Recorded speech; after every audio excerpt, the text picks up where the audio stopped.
శ్రమలో సంతోషించగలుగుతున్నావా? శ్రమలో ఆనందించగలుగుతున్నావా? కష్టంలో కూడా దేవుని సంతోషంగా కీర్తనలు పాడగలుగుతున్నావా? అలా ఎవరు పాడగలరయ్యా అంటే దేవుని వాక్యాన్ని బట్టి ఎవరు సంతోషపడతారో అది వారి వల్ల మాత్రమే సాధ్యం. ఈరోజు నువ్వు సంతోషంగా వినే దేవుని మాటలు ఏవైతే ఉన్నాయో అవి నీకు ఏం చేస్తాయి? శోధనల్లో, శ్రమల్లో నశించిపోకుండా కాపాడతాయి. అదే శోధనలో, అదే వ్యాధుల్లో సంతోషించడానికి కారణం అవుతాయి.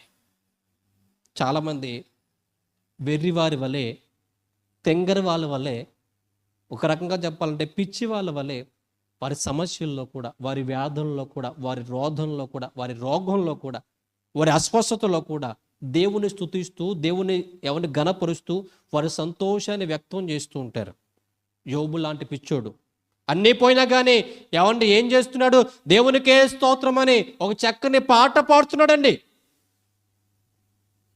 వాక్యం అదే మాట చెప్తుంది. ఏమని తెలుసా అండి? శ్రమ కలిగినప్పుడు ఏం చేస్తాడు? మనిషి ప్రార్థన చేస్తాడు. సంతోషం కలిగినప్పుడు ఏం చేస్తాడు? పాటలు పాడతాడు. వారు శ్రమలో కూడా పాటలు పలగలుగుతున్నారు. దాని అర్థం ఏంటో తెలుసా అండి?